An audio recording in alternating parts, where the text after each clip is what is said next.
All right, Kelly, coming to you here from Breathe Easy Wheezy on YouTube.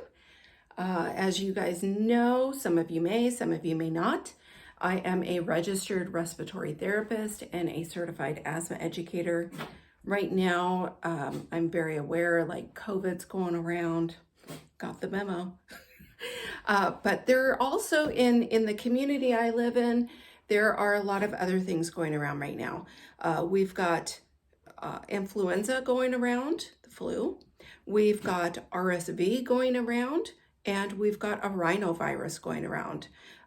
So all of those are respiratory viruses. So including, if we include COVID in that, we've got 4 respiratory viruses going around. So anyway, I'm going to be talking about upper respiratory viruses. So what is the upper respiratory system? Us in the healthcare field, we would say from your clavicles or your collarbone up is the upper respiratory system. So if you get a sinus infection like the rhinovirus, I highly recommend Sinus lavage. Oh my gosh, there's a brand name on there. Yeah, I don't care. Look at me, not caring. This is what I use mostly because they sent samples to my hospital for free. So I like that price point, free, but I have priced it out at the little local pharmacy here, and doggone it if it wasn't cheap. And I mean, I think it was like $5, maybe $6, really cheap. And then I bought a little bag of 100 of these guys. Hold that up so that maybe you can see that. And again, it's Neil Med. They're little packets, saline. I like this. You can make your own saline if you want. You got the internet, clearly. So do a search and you can figure out how to do that in your own kitchen. Follow the recipe, I would say. And basically, I like to drink tea. I live in a house that we have city water, and so I drink tea all the time. I have a teapot. I probably drink 3 or 4 cups of tea a day. So my teapot, I fill it up with water, I boil it. You know, what I don't use in my cup, it sits on the stove top. Once that water has come down to cool, then I can use it in here, okay? You don't want to take water right out of your tap, especially if you live on a well system, because there's minerals and stuff that can irritate your sinuses. And even if you're like me, you're not on a well, but you're on the city water system, there's chlorine in there, you know, so you want to boil it to get it out. Or if you already use distilled water, maybe in your CPAP system or something at home, or in a steamer. Us ladies, we love to steam our clothes and our curtains and stuff. Go ahead and use your distilled water in here. This one has a fill line, so I'm going to fill it all the way up to here. I cut open my little packet, I dump it in there, and then I screw, it's got a tube, and then I screw my lid on nice and tight. I plug, there's a hole, I don't know if you guys can see that, but there we go. There's a hole right there. I plug my finger and shake it up. You guys probably don't need the sound effects, but I like them. So, and then I do something super glamorous. Because I have longer hair, I pull it back. I put a clip in it. I hang out right over the sink, and I got my box of Kleenex right there. This hole right here goes to this hole. Okay, and then I squeeze. And all the liquid that's in here goes right up my nose. Whoa. And I'm leaning forward. So it goes up my nose and it comes straight out the other nose hole, also known as your nair. Okay. I do about half the bottle up this nair. And then I take the bottle and isn't that glamorous? And then I shove it up the other nair and I squeeze until the rest of it is gone. And I have to tell you, my son recently got a rhinovirus, which is an upper respiratory virus, and he got down and out sick. Like, we had to go to the emergency room, and he is an asthmatic. So it affected him much stronger than somebody who doesn't have lung disease. And as an asthmatic myself, I was like, yikes, I don't want that. He dropped his oxygen level. It was pretty doggone low. And I didn't want to go through what he went through because, you know, I'm selfish like that. I like feeling good.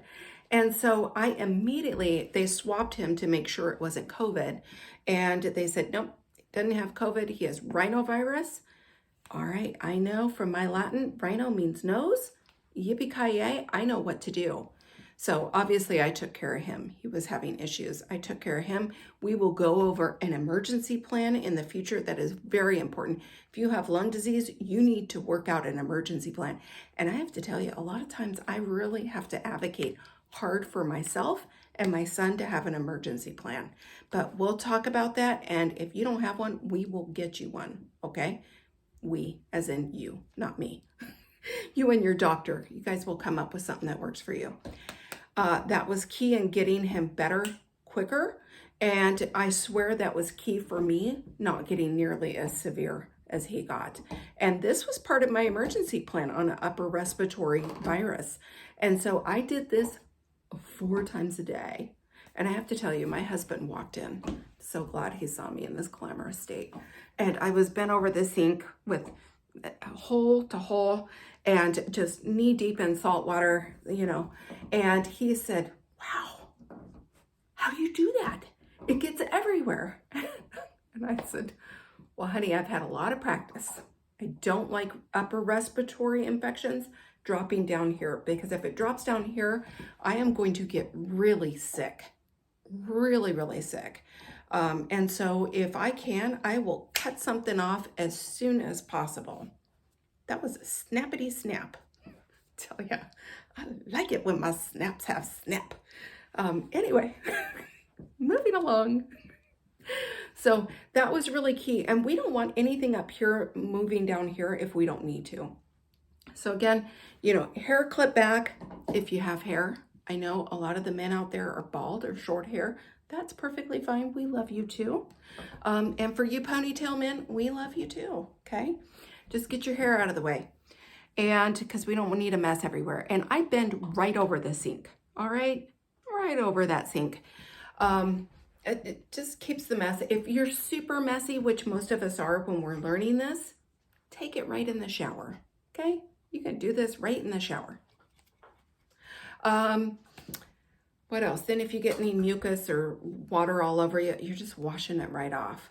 But again, you know, 4 times a day to start with, that's good practice. I know not all of us like practice, but it's good for you.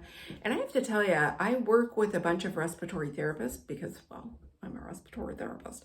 And I've got a couple of them that work with me that, you know, they're this variety. Okay, gosh, I hope they aren't watching this, but they're this variety. Yeah, I've got paid time off, and they always come to work when they're sick because I don't want to use that paid time off when I'm sick. I want to save it for vacation. So, you know, in the kindest way possible. They're super selfish. And then they bring their germs and bacteria and viruses to work. They touch all the things that we touch at work, you know, the phones, the computers, the microwave handle, the fridge in the break room. And then, you know, within about a half hour of being at work, they've contaminated 40% of the common surfaces. So that means that the rest of us are probably going to get sick too. And I've got 2 of them that every year they get an upper respiratory infection. And I now use my own private little fridge. I know not everybody has that luxury, but I have my own private little fridge at work, and I use that, and I just don't mingle with their stuff. And if I have to open the microwave, I grab a paper towel and open that door with the paper towel so I can toss it, because I wash my hands before I get my lunch ready. And then if I do the microwave and blah, blah, blah, and then get it back out, then I'm washing my hands like a jillion times. And I have sensitive skin. I'm a delicate little flower. I know. Anyway, it's asthma. It's an asthma thing. Asthma, eczema, allergies, they tend to go together. So I have to be kind to my skin. So I try to wash them the least amount possible, but definitely when they need to be washed, I do it. Okay, I do my part.